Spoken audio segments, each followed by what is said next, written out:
Hello, હાલો. હા આપણે ઓલા કાનાભાઈ ની બાયડી ભાગી ગઈ છે. એલા ભાઈ હું ગામનો સરપંચ છું, કઈ એના ઘરનો સરપંચ નથી. બાયડી ભાગે તો એનું ધ્યાન રાખવું. હા તો એ તમને ફોન તો કરીને કે બાયડી ભાગી ગઈ છે તો હવે કઈક કમ્પ્લેન કરો, કઈક કરો. અરે કમ્પ્લેન કરવાનો ફાયદો નથી. મેં ધીરુભાઈ ને કીધું તું બાયડી ઉપર નજર રાખજો નકર વહી જાય. અરે ધીરુભાઈ ની બાયડી નથી ભાગી, કાનાભાઈ ની બાયડી ભાગી છે. ધીરુભાઈ ની તો બેન ભાગી હતી. અરે ભાઈ અમે કાનાભાઈ ને સમજાવ્યા હતા કે તમારી બેન ઉપર નજર રાખજો નકર બેન વહી જાય. જો વહી અરે ગઈ. કાનાભાઈ ની બાયડી ભાગી હે, ધીરુભાઈ ની બેન ભાગી હતી.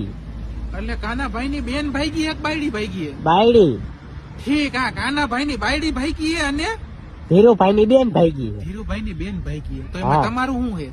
તો કઈક કરો એમ કઉ છું. એમાં હું શું કામ કરું? હું કઈ પોલીસ વાળો હું?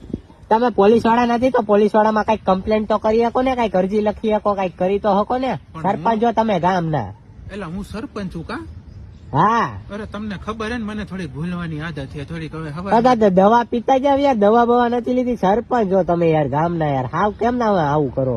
અરે આ દવા ક્યાંક મૂકી ગઈ ને પીતા પહેલા હું ભૂલી ગયો કે દવા ક્યાં મૂકી. એમાં થોડો ખબરનો લોચો આવે. આજ મારી ઘરવાળીને એમ કહી દીધું કે દીદી પાણી ભરીને દ્યો તો એમાં લપ થઈ ગઈ હવારમાં.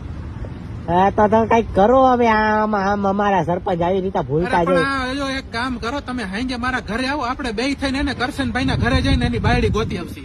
અરે હવે આ કરશનભાઈ ક્યાંથી વચમાં આવ્યા? કરશનભાઈ નહીં. અરે આ ના ના ના ના